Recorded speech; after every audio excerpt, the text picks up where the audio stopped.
మచిలీపట్నం అనే ఒక చిన్న పట్టణానికి చెందిన అరుణ్ విజయవాడలో ఇంజనీరింగ్ చదువుతున్నాడు. అరుణ్ చదువులో నెంబర్ 1. కానీ అతని కుటుంబ ఫైనాన్షియల్ స్టేటస్ అంతంత మాత్రంగానే ఉండేది. అతను కూడా మిగిలిన స్టూడెంట్స్ లాగే సరదాగా గడపాలని, డబ్బులు ఖర్చు పెట్టాలని అనుకునేవాడు. కానీ కుటుంబ ఆర్థిక పరిస్థితుల వల్ల అది జరగలేదు. ఫైనల్గా అరుణ్ చేతిలోకి అతని ఇంజనీరింగ్ డిగ్రీ వచ్చేసింది. ఇక అతను డిసైడ్ అయ్యాడు, ఇకపై బాగా డబ్బులు సంపాదించాలని, అందులో కొంచెం ఇంటికి పంపించి కొంచెం తను సరదాగా గడపడానికి మిగిల్చుకోవాలి అని. చెన్నైలోని ఒక కన్స్ట్రక్షన్ కంపెనీలో అతనికి ఉద్యోగం కూడా వచ్చింది. మొదటి 10 రోజులు అతను కంపెనీ గెస్ట్ హౌస్లోనే ఉన్నాడు. ఆ 10 రోజుల గ్యాప్లో అతను సిటీ మొత్తం వెతగ్గా అతనికి ఒక 2 BHK ఇల్లు అద్దెకి దొరికింది. ఈరోజు అరుణ్కు తన అద్దె ఇంట్లో మొదటి రోజు. ఆఫీస్ నుండి అలసిపోయి ఇంటికి చేరుకున్న అరుణ్ రాత్రి భోజనం చేసి ఆ తర్వాత పుస్తకాలు చదువుతూ ఎప్పుడు నిద్రపోయాడో తెలియలేదు. అర్ధరాత్రి దాటిన తర్వాత ఒక సౌండ్తో అతని నిద్ర డిస్టర్బ్ అయింది.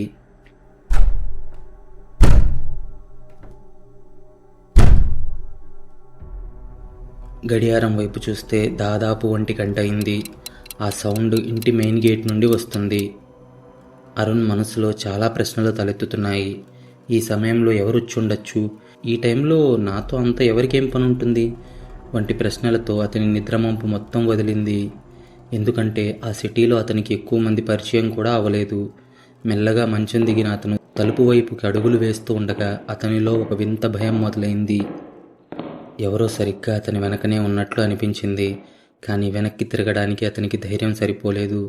అరుణ్ ఆ తలుపు దగ్గరికి చేరుకోవడానికి కేవలం 2 అడుగుల దూరంలో ఉండగా సడన్గా డోర్ కొడుతున్నట్టు వస్తున్న ఆ సౌండ్ ఆగిపోయింది.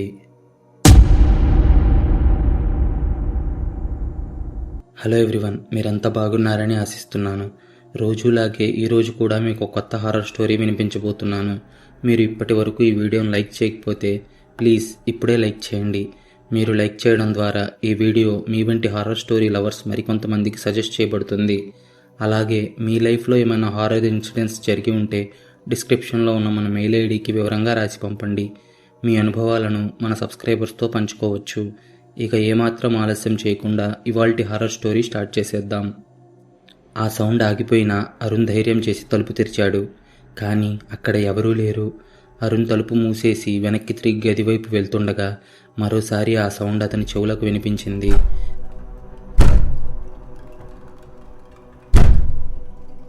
వెంటనే అరుణ్ తలుపు తెరవడానికి చేయి చాచగానే మెయిన్ డోర్ నుండి వస్తున్న ఆ శబ్దం మళ్ళీ ఆగిపోయింది.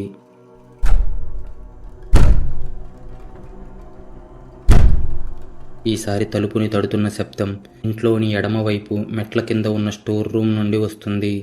వాస్తవానికి ఆ గది తాళాన్ని బ్రోకర్ అరుణ్కు ఇవ్వలేదు.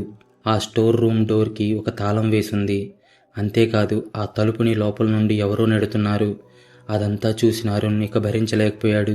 నేరుగా తన ఇంటి నుండి బయటకు వచ్చి విపరీతమైన టెన్షన్లో ఉన్న అరుణ్ తన ఫ్రెండ్ రిషికి ఫోన్ చేయడం స్టార్ట్ చేశాడు. అప్పుడు సమయం రాత్రి దాదాపు 1:30 అవుతుంది. రిషి ఫోన్ ఎత్తగానే అరుణ్ అతనికి అంతా చెప్పాడు. సరిగ్గా అరగంట తర్వాత రిషి అరుణ్ ఇంటి దగ్గరికి చేరుకున్నాడు. ఇద్దరూ కలిసి ఇంటి లోపలికి ఎంటర్ అయ్యారు. ఇంట్లో 4 వైపులా నిశ్శబ్దంగా ఉంది. ఎలాంటి తలుపు కొట్టే సౌండ్ కానీ మరే ఇతర సౌండ్ కానీ లేదు. ఇద్దరూ చాలాసేపు ఒకరితో ఒకళ్ళు మాట్లాడుకుంటూ ఉన్నారు. ఆ తర్వాత దాదాపు 3:30 గంటలకు వారికి నిద్ర పట్టింది. రిషికి నిద్రలో ఏమీ అర్థం కావట్లేదు. కానీ ఆ నిద్రలో అతనికి ఒక విచిత్రమైన సౌండ్ వినిపిస్తుంది. అలాంటి సౌండ్ అతను ఇంతకుముందు ఎప్పుడూ వినలేదు. అప్పటి వరకు అతనికి చాలా దూరం నుండి వినిపిస్తున్న ఆ సౌండ్ నెమ్మదిగా మరింత పెద్దగా వినిపిస్తూ అతని చెవుల దగ్గరకు వస్తుంది. రిషి ఆ శబ్దాన్ని భరించలేకపోయాడు. వెంటనే అతను అరుణ్ను నిద్రలేపి తనకు వినిపిస్తున్న శబ్దం గురించి చెప్పాడు. అప్పుడు అరుణ్, బహుశా అది నీ భ్రమై ఉండొచ్చురా, మరి నాకు అలాంటి సౌండ్ ఏం వినిపించలేదు కదా అని అనగా అప్పటికీ రిషి తల నుండి చెమట కారుతుంది. ఎందుకంటే అతనికి ఆ శబ్దం ఇప్పటికీ క్లియర్గా వినిపిస్తుంది. మరియు అది నెమ్మదిగా అతని వైపు వస్తూ అతన్ని పిచ్చివాడిని చేసేలా ఉంది. అప్పుడే సడన్గా అరుణ్, నువ్వు ఎవరైనా తలుపు తట్టే సౌండ్ విన్నావా అని అడగ్గా తలుపు తట్టే శబ్దం ఏం వినిపించడం లేదని, మరేదో భయంకరమైన సౌండ్ వినిపిస్తుందని చెప్పాడు రిషి. రిషి మరియు అరుణ్ ఇద్దరూ కొన్ని వింతైన సౌండ్స్ వింటున్నారు. కానీ ఇద్దరికీ వినిపిస్తున్న సౌండ్స్ మాత్రం వేరువేరుగా ఉన్నాయి.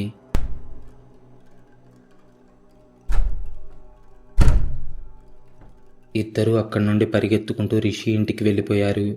ఆ రాత్రి అలా భయంగా గడిచిన తర్వాత మరుసటి రోజు ఉదయం అరుణ్ బ్రోకర్కి ఫోన్ చేసి తనతో మరియు తన ఫ్రెండ్తో రాత్రి జరిగిందంతా చెప్పాడు. దానికి బ్రోకర్, సార్, కొత్త సిటీ, కొత్త మనుషులు, అందుకే మీకు అలా అనిపించి ఉండొచ్చు. ఈ కొత్తదనం అంతా ఒక 2-3 రోజులు ఉంటుంది అంతే సార్. ఒకసారి మీరు ఆ ఇంటి వాతావరణానికి అలవాటు పడితే అప్పుడు చూడండి, అంతా బాగానే ఉంటుంది అన్నాడు. ఎందుకో తెలియదు కానీ అరుణ్కు కూడా బ్రోకర్ మాటలే నిజమనిపించాయి. అతను తన పని ముగించుకొని అలసిపోయి ఆఫీస్ నుండి తిరిగి వచ్చి తన ఇంటి తాళం తీస్తుండగా అతని వెనక నుండి ఒక మాట వినిపించింది. ఓ, అయితే మీరేనా అరుణ్ గారంటే?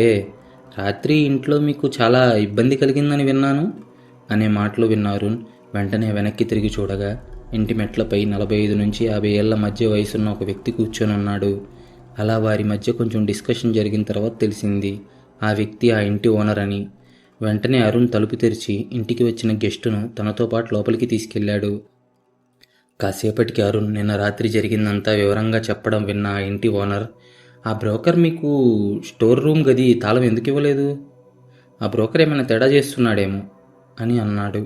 వాళ్ళిద్దరు అలా మాట్లాడుకుంటూ ఉండగా సడన్గా ఇంకోసారి నిన్న రాత్రి అరుణ్ విన్నటువంటి తలుపు తట్టే సౌండ్ మళ్ళీ వినిపించింది. అప్పుడు అరుణ్ ఇంటి ఓనర్తో, ఇప్పుడు మీరు విన్నారు కదా సార్, నిన్న రాత్రి నుండి ఇవే శబ్దాలు నన్ను ఇబ్బంది పెడుతున్నాయి అని అనగా ఆ ఇంటి ఓనర్ ఆశ్చర్యంగా అరుణ్ వైపు చూస్తున్నాడు. ఎందుకంటే అతనికి ఏ సౌండు వినిపించలేదు. ఎలాగో ధైర్యం తెచ్చుకొని అరుణ్ కూర్చున్న చోటు నుండి లేచి, నేను మీకు టీ చేసి తీసుకొస్తాను సార్ అన్నాడు. వాస్తవానికి టీ చేయడానికి కిచెన్కు వెళ్ళడం అనేది కేవలం సాకు మాత్రమే. అలా వెళ్ళడం ద్వారా అతను ఆ వింత శబ్దాలు వస్తున్న తలుపుని చూడొచ్చు అనుకున్నాడు.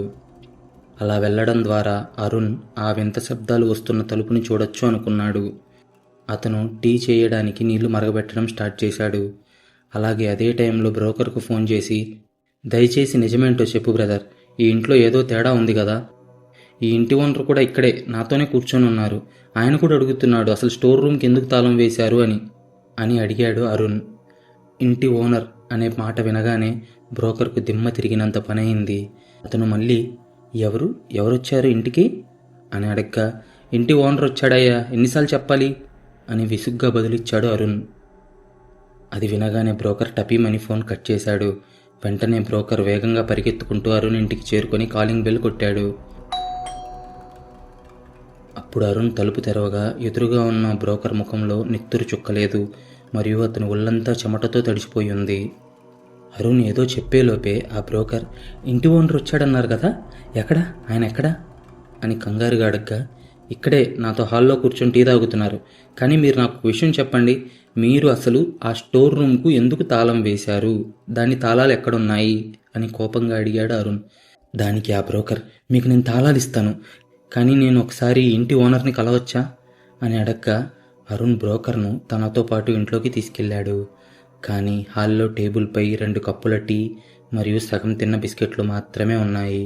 అరుణ్ ఇంట్లో అటు ఇటు చూస్తున్నాడు. ఎందుకంటే అతను ఎవరి గురించి మాట్లాడుతున్నాడో ఆ ఇంటి ఓనర్ అక్కడ లేడు. అంతేకాదు, ఇక్కడ ఇంకో ఇంట్రెస్టింగ్ విషయం ఏంటంటే ఆ ఇంటి నుండి బయటికి వెళ్ళడానికి ఒకే ఒక్క డోర్ ఉంది.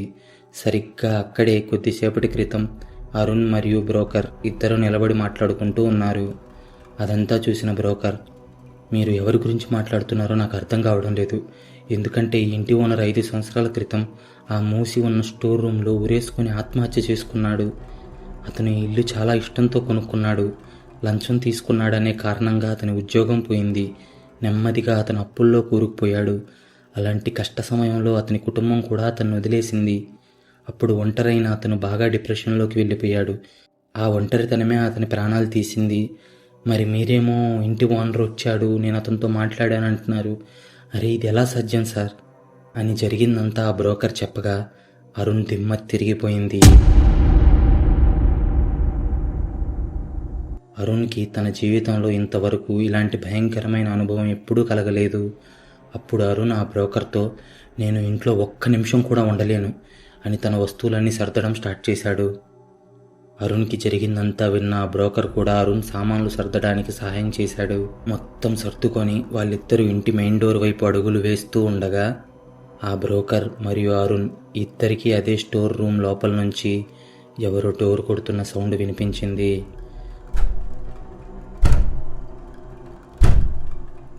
అది విన్న వాళ్ళిద్దరూ వేగంగా మెయిన్ డోర్ వైపు పరిగెత్తగా ధబేల్మని ఆ ఇంటి మెయిన్ డోర్ మూసుకుపోయింది. అది చూసిన ఆ ఇద్దరికి చెమటలు పట్టేశాయి. వెంటనే ఆ ఇద్దరు మెయిన్ డోర్ని నెడుతూ పగలగొట్టడానికి ట్రై చేస్తూ ఉండగా, నా ఇంటి తలుపునే పగలగొడతారా అనే మాట ఆ స్టోర్ రూమ్ నుంచి వినిపించింది. అది విని షాక్ అయిన అరుణ్ మరియు బ్రోకర్ ఒకరి వైపు ఒకరు అయోమయంగా చూసుకొని భయంతో వెనక్కి తిరక్క స్టోర్ రూమ్ గది తెరుచుకొని ఉంది. దానివైపు భయంగా చూస్తూ ఉన్న అరుణ్ మరియు బ్రోకర్కి భుజాల మీద ఎవరో చేయి వేసినట్టు స్పర్శ తెలుస్తుంది. వాళ్ళు వెనక్కి తిరిగే ప్రయత్నం చేస్తుండగా ఆ చేతులు వారి మెడలను పట్టుకొని ఆ స్టోర్ రూమ్ వైపుకి పరిగెత్తాయి.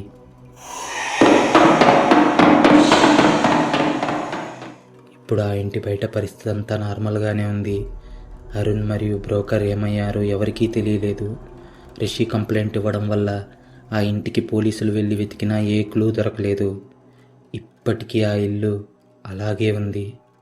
మీరు కూడా కొత్తగా ఏదైనా అద్దెంట్లోకి వెళ్తున్నట్లయితే ఆ ఇంటి గురించి చుట్టుపక్కల ఎంక్వైరీ చేసి మొత్తం కనుక్కున్న తర్వాతే ఆ అద్దెంట్లోకి దిగండి. మీకు ఈ హారర్ స్టోరీ ఎలా అనిపించిందో కామెంట్ చేయండి. ఇప్పటిదాకా ఈ వీడియోని లైక్ చేయకపోతే ప్లీజ్ లైక్ చేయండి. ఇలాంటి హారర్ స్టోరీస్ రోజు వినడానికి ఇప్పుడే మన ఛానల్ను సబ్స్క్రైబ్ చేయండి. Thank you.